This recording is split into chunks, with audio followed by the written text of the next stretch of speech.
Bien, entramos en la tercera parte. Recuerdo que es un tercer círculo concéntrico en el que vamos a ver ahora, como he titulado aquí, el itinerario de la oración. Es decir, siguiendo también un esquema clásico que sigue el catecismo, las tres fases principales a través de las cuales la oración se va desarrollando en la vida de una persona. El punto de partida es este número del catecismo que introduce lo que luego dirá sobre esto, ¿no? El Señor conduce a cada persona por los caminos de la vida y de la manera que Él quiere. Sí, no está bien, creía que había leído mal. Por los caminos de la vida y de la manera que Él quiere. Cada fiel, a su vez, le responde según la determinación de su corazón y las expresiones personales de su oración. Fíjense que estamos insistiendo una y otra vez en lo mismo, ¿no? Personal es personal, cada uno es cada uno. Esta es una idea fundamental. No obstante, la tradición cristiana ha conservado tres expresiones principales de la vida de oración. No pretende decir que son las únicas, de hecho hay autores que dividen más el itinerario, ¿no? Pero estas tres son muy clásicas y hay gran unanimidad, ¿no? La oración vocal, la meditación y la oración de contemplación. Tienen en común un rasgo fundamental, el recogimiento del corazón, todo lo que vimos en la primera parte, ¿no? Es interesante que subraye esto, ¿no? Porque es la parte de Dios. Digamos, Dios no tiene itinerario en la oración, lo tenemos nosotros. Para Dios todo es lo mismo y todo es perfecto, ¿no?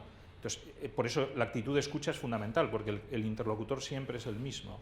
Entonces, esté uno rezando vocalmente, mentalmente o contemplando, siempre hay que tener esa actitud abierta hacia Dios, que es el interlocutor, ¿no? Esta actitud vigilante para conservar la palabra y permanecer en presencia de Dios hace de estas tres expresiones tiempos fuertes de la vida de oración. O sea, los llama momentos, expresiones y tiempos fuertes, ¿no? Porque quiere decir que, en el fondo viene a decir aquí que tienen que estar presentes. Luego uno puede hacer otras cosas si quiere, ¿no? Pero algo de oración vocal, algo de meditación y algo de contemplación tiene que haber. Eso es propio de la oración cristiana. Las tres fases o los tres tiempos, como dice aquí, ¿no? Bien, por tanto, el esquema de esta parte es muy sencillo, ¿no? Primero vamos a hablar de la oración vocal, luego he cambiado un poco la terminología con intención. Lo que el catecismo llama meditación es más tradicional llamarlo oración mental, pero entendiendo mente no como la razón, sino como la parte superior del hombre, como dijimos muy al principio en las definiciones iniciales, ¿no?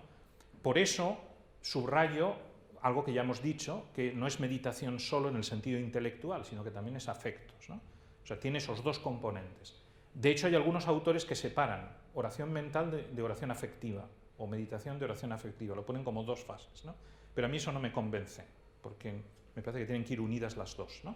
Y es más bien por donde va el catecismo y la mayoría de la gente. Pero bueno, tampoco tendría más importancia, porque los esquemas solo son orientativos, Oración vocal, oración mental y contemplación.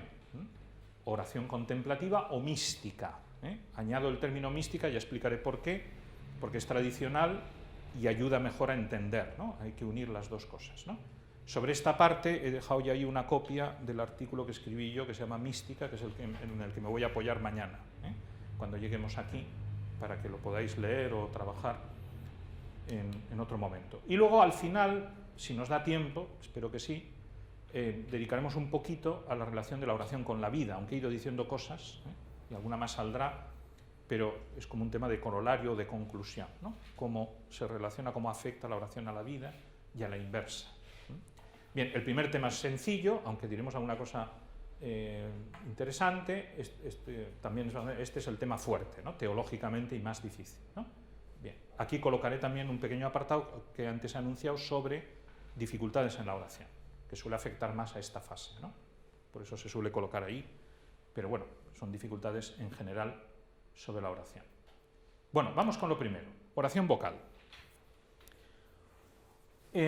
Bueno, primera aclaración por si acaso, se llama oración vocal porque es una expresión tradicional, pero no se refiere a la que se hace con la boca, porque también puedo hacer la oración mental con la boca, la puedo hacer en voz alta. Oración vocal es la que tiene una fórmula hecha, O sea, cuando rezo una oración que ya está escrita, que ya está establecida, Ese es el tema. De hecho, la oración litúrgica toda es oración vocal. aunque ya hemos dicho que hay que poner lo personal, ¿no? Pero en principio una oración litúrgica es vocal, porque ya tiene las fórmulas establecidas. Pero aparte de la oración litúrgica, pues está eso, el Padre Nuestro, la Ave María, el Rosario, las jaculatorias, todo eso es oración vocal porque son fórmulas hechas, sacadas de la Escritura o de la tradición o de quien sea. Incluso uno puede componer, por supuesto, una oración vocal y repetirla todas las veces que quiera.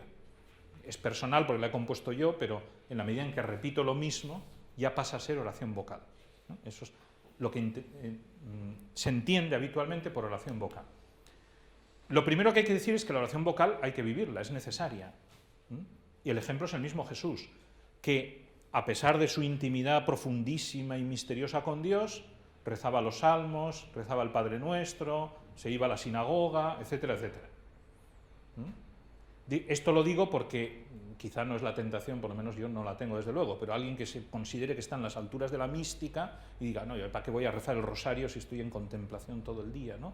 En las maravillas de las séptimas moradas de Santa Teresa, ¿no? Bueno, el que diga eso seguro que no está, porque es un soberbio de tomo y lomo, ¿no? Pero bueno, por si acaso alguien, ¿no? Yo ya soy muy contemplativo, ¿no? Ya no necesito el rosario, ¿no? Ya no necesito el Padre Nuestro, ¿no? Bien, eso es una barbaridad, pero como siempre, cosas intermedias son más frecuentes, ¿no?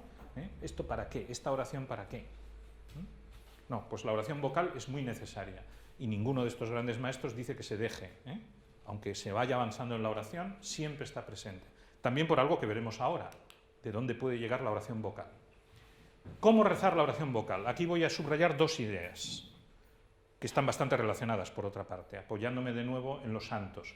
Una es una cita muy famosa de la regla de San Benito, que dice así: mens nostra concordet voci nostre, que nuestra mente concuerde con nuestra voz. Una idea sencilla pero muy afortunada. Aprovecho para decir que la regla de San Benito es muy interesante leerla, porque aunque es una regla para monjes, tiene un contenido espiritual impresionante y tiene una parte que es universal. Por ejemplo, un capítulo sobre la humildad maravilloso, ¿no? Aparte de virtudes y de oración, sirve para cualquiera. Luego ya las reglas monásticas es otro problema, ¿no? Se aprende mucho, ¿no? Y de hecho ha sido muy comentado y muy usado. Y esta es una frase que en particular a los sacerdotes se nos recuerda mucho para la liturgia de las horas, ¿no? En concreto, ¿no? O sea, que nuestra mente concuerde con lo que dices, porque te puedes embalar con los salmos y no darte cuenta ni lo que estás diciendo, ¿no?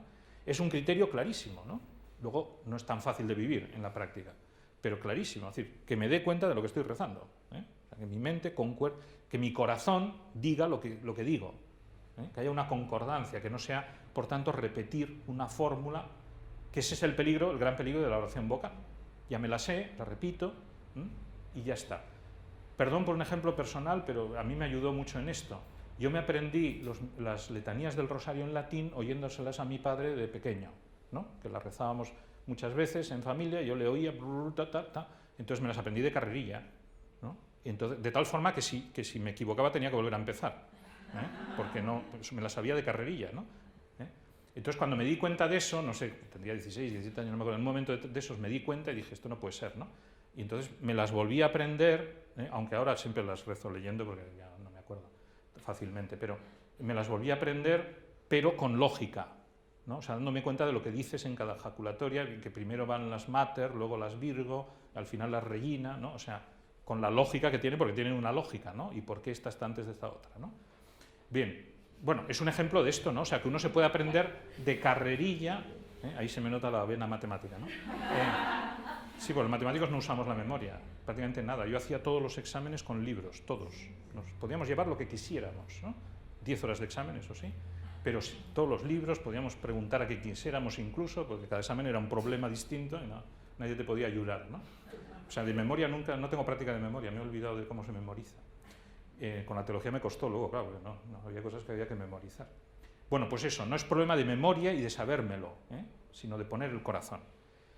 La otra idea es muy conocida también, viene de Santa Teresa de Jesús, ¿no? Que es con consideración. Vuelve a aparecer esta palabra que ha aparecido varias veces, que es clave, considerar. Lo que es lo de San Benito, pero Santa Teresa lo concreta más, en estas tres ideas: quién, a quién y qué. Voy a poner el texto exacto y lo comentamos un poco, ¿no? Dice Santa Teresa: como sea oración, ha de ser con consideración. O sea, es una condición, si no, no es verdadera oración. porque la que no advierte con quién habla y lo que pide y quién es quien pide y a quién, no la llamo yo oración, aunque mucho menee los labios.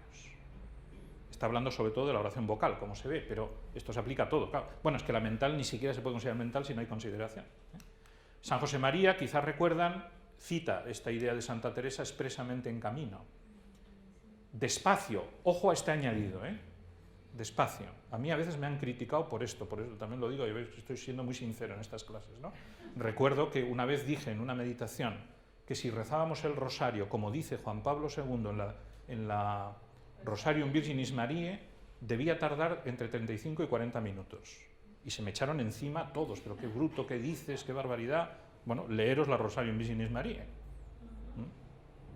Y sumar tiempos. Despacio. Bueno, ya no digo más, ¿no? Despacio. La oración vocal, el gran peligro es correr. Mira, ¿qué dices, quién lo dice y a quién? Porque ese hablar deprisa, sin lugar para la consideración, la misma palabra, es ruido, golpeteo de latas. Y te diré con Santa Teresa que no lo llamo oración, aunque mucho menees los labios. Entonces, aunque Santa Teresa, que es muy típico de ella, repite, hay una idea que la repite dos veces, que es el con quién a quién, ¿no? Pero los tres elementos están claros, ¿no? Con quién a quién, es decir, mientras rezo tengo que pensar a quién me dirijo, que no es lo mismo, evidentemente, Dios que la Virgen o los santos, por ejemplo, o los ángeles. Aunque todo se dirija a Dios, como dijimos el primer día, pero el interlocutor cambia, ¿no? Y sobre todo, ¿quién es Dios al que yo me dirijo? Que también las oraciones vocales van usando matices distintos, mi Padre, mi Señor, lo que decíamos antes también, ¿no? Hay oraciones que subrayan más que Dios es misericordioso, que Dios es todopoderoso, que Dios es mi Padre. Entonces, ese matiz, la oración lo incluye. Entonces tengo que fijarme con quién estoy hablando, en qué sentido estoy hablando con él, ¿no? Luego, ¿quién habla? Yo. Porque también mi situación cambia. Bueno, yo soy yo, ya sé quién soy, ¿no? ¿Para qué tengo que pensar en mí cuando estoy rezando? No, porque no es lo mismo cuando estoy animado que desanimado, cuando estoy contento, cuando estoy triste, cuando tengo este problema, cuando tengo este otro, cuando pido perdón o cuando doy gracias. O sea, mi situación es distinta. Y una misma Ave María puede significar cosas muy distintas por mi estado de ánimo distinto, o mi situación personal, o mi edad, lo que sea. Todos esos factores personales, volvemos a lo de siempre, la oración es personal, por tanto la persona, en nuestro caso, cambia, evoluciona. Y no es lo mismo la oración vocal en un momento o en otro. Y quizá lo más claro es el qué. ¿Qué decimos? Pues, ¿qué es el contenido? Entonces, de ahí vienen consejos que dan muchos de estos santos, como fijarse en una palabra más. Claro, evidentemente no somos perfectos y es muy difícil estar atento a cada una de las palabras que digo en cada oración, ¿no? Pero puedo irme fijando en este aspecto, en este otro, en lo que digo aquí, en lo que digo allá, poner el acento en un sitio o en otro, y por tanto darle contenido a la oración, que no sea efectivamente un simple repetir la fórmula, ¿no? Bueno, pues estos consejos son muy prácticos, pero fíjense que todas estas partes más prácticas, por decirlo así, siempre se apoyan en el concepto teológico de oración. Salen de ahí, por eso no los podemos llamar métodos. Alguien podría decir, bueno, este es un método de San Benito. No, eso no es correcto, no es un método. Es que la oración tiene que ser así, si no, no es verdadera oración, ¿no? Lo del qué, quién, a qué, es un método de Santa Teresa. Que no, es que la oración es eso. El método sería otra cosa, no eso. Una última idea sobre la oración vocal que tiene su aquel. La oración vocal, he puesto aquí contemplativa, entre comillas, porque efectivamente puede y debe llegar a ser contemplativa. Leamos a Santa Teresa. Este es un texto muy interesante porque ella no habla de sí misma, es una de las pocas veces que no habla de sí misma y tiene bastante tela lo que dice, fíjense. De hecho, habla de una monja que al parecer era una persona bastante de pocas luces, ¿no? Pero muy santa. Vino una vez a mí muy acongojada, congojada, dice ella, que no sabía tener oración mental ni podía contemplar, sino rezar vocalmente. Preguntéle qué rezaba y vi que asida al Pater Noster, o sea, rezando el Padre Nuestro, solo, tenía pura contemplación. Y la levantaba el Señor a juntarla consigo en unión. y bien se parecía en sus obras recibir tan grandes mercedes porque gastaba muy bien su vida. Este es un criterio fundamental para los místicos supuestos, ¿no? La vida responde, sí, ¿no? Y lo último es muy interesante, dice, así alabé al Señor y hube envidia de su oración vocal. Precisamente he puesto el éxtasis de Santa Teresa, famosa escultura de Bernini, porque claro, Santa Teresa es la gran maestra de la contemplación, sabe de sobra lo que es la contemplación, ¿no? Y ha escrito grandes libros sobre la contemplación.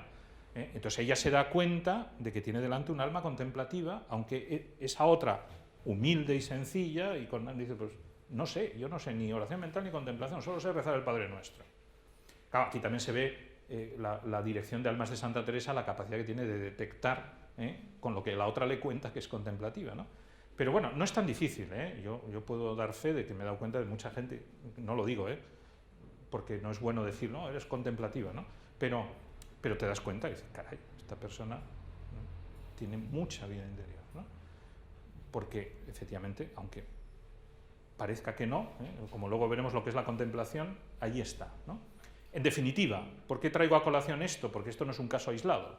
Luego Santa Teresa dice más cosas, aprovechando la experiencia de esta monja, insiste en esto precisamente, en que la oración vocal puede llegar a ser contemplación. Y el ejemplo, antes me he adelantado un poco, pero aquí está, el ejemplo de la oración contemplativa es el Santo Rosario, Rosarium Virginis Maria. Ahí Juan Pablo II hace auténtica contemplación y lo explica, ¿no? Y explica cómo transformar el rosario en una oración contemplativa. Es más, cita un texto de Pablo VI en que dice lo mismo, que el rosario es una oración contemplativa. Y nos recordamos también Santo Rosario de nuestro Padre, que es pura contemplación. Entonces, claro, es una oración vocal, la oración vocal más extendida, etcétera, pero que puede y debe llegar a ser contemplación, si se reza bien, ¿no? Como ya insinúa aquí Santa Teresa, la contemplación es un don de Dios. La levantaba el Señor a juntarla consigo en unión. Esto lo veremos al final, ¿no? ¿Qué quiere decir con estas? Bueno, más sí, lo que se intuye, porque no es fácil saber qué quiere decir, pero es un don de Dios, pero que Dios se lo da al que está preparado. Y una persona que reza bien vocalmente, aunque no pueda ser capaz de más, porque hay gente que no es capaz de hacer oración mental, de verdad, no mucha, pero hay gente que no es capaz, porque no le da la cabeza o no tiene experiencia, lo que sea, ¿no? Pero puede llegar a ser contemplativa, o sea, se puede saltar uno de los pasos, ¿no? Podríamos decir, ¿no? Un paso esencial. Bueno, vamos con la oración mental, meditación. Empezando lo que nos dé tiempo, quedan 10 minutos. Por algo que es previo y al mismo tiempo está contenido en la oración mental, que es la lectura. La lectura, que es bueno que acompañe la oración. Dice San José María sobre la lectura: en la lectura me escribes, formo el depósito de combustible. Parece un montón inerte, pero es de allí de donde muchas veces mi memoria saca espontáneamente material que llena de vida mi oración y enciende mi hacimiento de gracias después de comulgar. Aquí recoge toda una tradición, o sea, la lectura espiritual siempre se ha distinguido de la oración, ya desde los padres de la Iglesia, como dos cosas distintas, pero dos cosas distintas muy relacionadas, ¿no? En esta línea, o sea, la lectura me da el material, el combustible para la oración. Por eso se llama lectura espiritual, ¿no? Y es uno de sus objetivos, también tiene un objetivo formativo, etcétera, pero el objetivo fundamental de la lectura es para la oración, ¿no? Por tanto, hay un camino ahí muy interesante, ¿no? También para hacer bien la lectura y escoger bien los libros de lectura, ¿no? Que me ayuden a la oración. Si llevo años leyendo libros que nunca me sirven para la oración, hay algo que no cuadra. O los libros son muy malos, o no me entero, o no sé dar ese paso, ¿no? De que la lectura me sirva para la oración. No directamente, a veces, como dice aquí San José María, parece un montón inerte, pero de vez en cuando uno haciendo oración, es verdad, esto leí en tal sitio, o esto, y te viene a la memoria o te ayuda a hacer oración, ¿no? Entonces hay una relación estrecha entre lectura y oración. Luego, en la misma oración, se puede usar la lectura. Recomendaba también Santa Teresa. Es gran remedio tomar... Bueno, dice también, porque da por supuesto el Evangelio. O sea, ella dice, a la oración siempre hay que llevar el Evangelio, o la Biblia, eso siempre. Dice, también tomar un libro de romance, bueno... dice de romance porque en su época la Biblia seguía siendo en latín, estaba prohibida absolutamente, hubo líos además con eso, en lengua romance, ¿no? En cambio, los libros de espiritualidad de su época ya empezaban a ser en romance, ¿no? Como ella misma escribe, ¿no? O sea, en castellano o lo que sea, ¿no? Entonces, por eso dicen romance, se refiere a uno que no es la Biblia, claro, ¿no?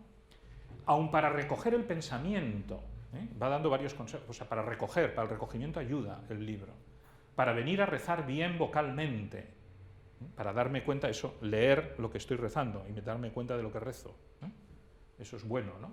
Leer las oraciones vocales, y poquito a poquito ir acostumbrando el alma con halagos y artificios para no la amedrentar, ¿no? O sea, que es como una ayuda a la oración, ¿no? Poco a poco, uno va leyendo, pero se va despegando del libro poco a poco, ¿no? El libro es un apoyo, pero no es propiamente la oración, y por eso hay que irse despegando poco a poco.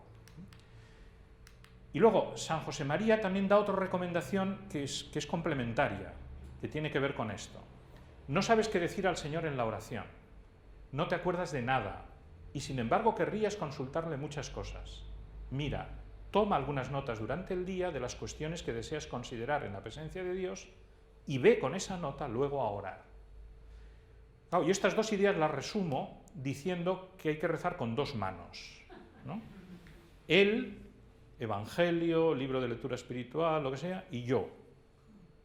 Notas, agendas, PowerPoints, o lo que uno quiera usar, ¿no? Ojo con la memoria, por eso, como dice San José, no, es que yo tengo muy buena memoria. Bueno, ojo, ¿no? Por lo menos él recomienda eso, dos manos. Y hay que tener las dos manos en la oración, aunque luego no las usemos y las tengamos cruzadas, porque no las necesitemos, puede ser, ¿no?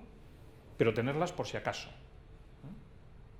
¿Qué me dice Dios? El Evangelio, o el libro, no sé qué. ¿Qué digo yo? Pues esto que me ha pasado hoy, esto otro, esto que me preocupa, tal, ¿no? Y así es diálogo, ¿no? Él y yo. O sea, siempre volvemos a lo mismo, Si solo voy con el Evangelio, pues al final solo escucharé. Ojo que el otro día salió no sé dónde de estas sesiones, porque últimamente he dado un montón de sesiones como esta, ya me han encargado varias más, pero salió en algún sitio lo de esa gente que hace la oración con unas famosas cintas de mi amigo y querido colega José Pedro Manglano, están muy bien, pero y lo conozco mucho, y de un mexicano que la verdad es que ese no lo he oído nunca, ¿no? Pero que está muy de moda, ¿no? Es decir, eso no es oración, eso es lectura, pero no es oración, no nos engañemos, eso no es oración. O sea, si solo oigo eso, otra cosa es que mientras lo oigo hago oración, ese es otro problema. Pero si uno lo escucha como escucha una meditación en el oratorio, sí, pero eso estoy diciendo, pero no el simplemente escuchar, no sustituye a la oración, porque eso es lectura. A mí me parece muy bien hacer la lectura con eso, pero ojo también, porque también conozco gente, antes cuando había los CDs y esto, ahora hay más cosas, ¿no?, que hizo la lectura, sin exagerar, cientos de veces con vocación cristiana, porque esa es la primera de la cinta, ¿no? Vocación. Eso no es hacer la lectura tampoco, eso no sirve para nada, eso es cumplo y miento, literal. O sea, para eso mejor no hacer la lectura, yo por lo menos lo pienso así, para eso mejor no hacerla. O sea, no tiene ningún interés oír 100 veces vocación cristiana, ¿sí? Ningún interés. Eso no es oración ni lectura, pero tampoco es oración si uno simplemente lee. Todo admite excepciones en esta vida, y un ejemplo podría ser el que hemos dicho antes, que estoy seco, y vamos a decir, mira, Señor, hoy no se me ocurre nada, no sé nada, lo único que soy capaz es de leer, y voy a leer contigo. Muy bien, eso es una oración maravillosa. El problema es que la gente que lee no suele decir eso al principio, ¿no? Me parece, tampoco quiero juzgar a nadie, Entonces, eso, las dos manos, pero las manos no sustituyen a la oración, son una ayuda para la oración. Bien, perdón si digo algunas cosas así un poco más incisivas. Segundo paso, la meditación. O sea, la lectura más que un paso es algo previo, ¿no? Entonces, la oración mental efectivamente incluye esos dos componentes, meditación, oración afectiva. Meditación, oración afectiva. Meditación es consideración, volvemos a la misma palabra, ¿no? Que la tradición las ha considerado equivalentes, es decir, es como una aplicación de lo que ya vimos en la primera parte de conocerle, conocerte. O sea, hay una combinación volvemos al diálogo, pero si el objetivo es conocerse, pues ya se ve que eso es una cosa de cabeza, ¿no? Es que es casi de sentido común. Conocer hay que pensar, si no, no se conoce, ¿no? Conocimiento, mente, pensamiento, meditación, consideración, o sea, todo vamos en esa línea, ¿no? O sea, hay que poner el cerebro, en la medida en que uno tenga capacidad, hay que poner el cerebro, ¿no? Pero, perdón por la insistencia, pero por si acaso, en forma de diálogo, no de pura reflexión. Este es el punto clave siempre. Porque yo puedo meditar, pensar, y de hecho hay gente que piensa en sí mismo mucho, ¿eh? Y muchos de esos libros de autoayuda y estas cosas que a veces parecen libros de oración, pero no lo son, porque no hay diálogo, ¿eh? Aunque haya consejos muy buenos, ¿no? Lo único que te invitan es a pensar sobre ti mismo, a juzgar, a conocerte, a no sé qué, ¿eh? En el fondo falta esta parte, claro, no está Dios por medio, ¿no? Entonces no es conocerle, ¿no? Entonces tiene que haber diálogo, o sea, sobre cada una de esas cosas voy hablando con Dios. La meditación es diálogo, ¿eh? Volviendo a lo que decíamos antes de la meditación predicada por el sacerdote u oída del padre Manglano o de quien sea, tiene que haber mi diálogo, ¿de acuerdo? Sigo el hilo de la meditación, si quiero, pero tampoco quiero. Recuerdo la primera meditación que prediqué como diácono, con uno de los sacerdotes que nos formaba, que estaba delante, y que luego, no me acuerdo cómo salió en la conversación, y me dijo, pues no, si no me di cuenta de lo que decías, perdón. Le pregunté cómo había estado y tal, no me di cuenta de lo que decías, yo hice la oración de otra cosa, me dijo. Claro, y me quedé bastante sorprendido, para eso predico delante de usted y tal. Pero es verdad, hizo muy bien, ¿no? O sea, probablemente, ¿no? Pero muy bien. No lo dijo en ese sentido, ¿no? Es decir, no, es oración personal. Si lo que el cura dice me ayuda, bien, y si no, pues hablo con el Señor de lo que a mí me interesa, no de lo que está diciendo el cura. O sea, el cura es eso, es una ayuda, ¿no? Pero no me sustituye a mí, ¿eh? El diálogo tiene que ser personal, ¿eh? Tiene que ser personal. Otra cosa es que a veces lo hagamos mal los sacerdotes, es otro problema. Y por supuesto, lo mismo, insisto en lo mismo, tiene que estar meditación orientada hacia el amor, no es orientada hacia el examen de teología, ¿eh? Sino orientada hacia el amor, hacia la contemplación de la que hablaremos al final, ¿no? Si no, no es verdadera oración, es otra cosa, ¿eh? Que no es que sea mala, pero no es la oración, ¿no? Otra característica para que sea meditación, que lo pongo adrede porque eso tiene mucho que ver con la contemplación, como veremos, es que mucho más importante que la reflexión sistemática es penetrar en las ideas, sobre todo en el misterio, más que en las ideas, ¿no? Intuición, penetración, hondura. Es decir, ante una escena del Evangelio, una cosa es la exégesis y otra es la meditación o contemplación, ¿no? La exégesis sí que analiza, identifica esta palabra, quiere decir esto, lo otro, se puede decir tal. No, y puede ayudar a hacer oración, no digo que no, pero la oración va a penetrar en el misterio que estamos contemplando, que es distinto, ¿no? Y eso es mucho más intuitivo que reflexivo. Y por eso hay almas con muy poquita capacidad teológica o nula, pero que tienen intuiciones espectaculares, como la famosa Javiera del Valle y el Decenario del Espíritu Santo, ¿no? Que es pura oración intuitiva, ¿no? O algunas de estas doctoras, como Santa Catalina o Santa Teresita, que no tenían apenas estudios, ¿no? O nada de estudios.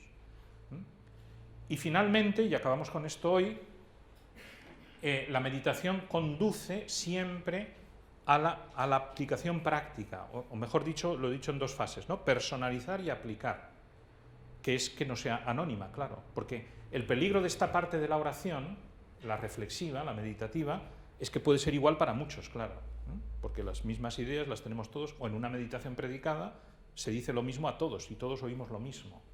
Entonces, la clave para que sea verdadera oración personal es cómo me aplico yo eso a mí, cómo lo personalizo y luego lo aplico a mi vida.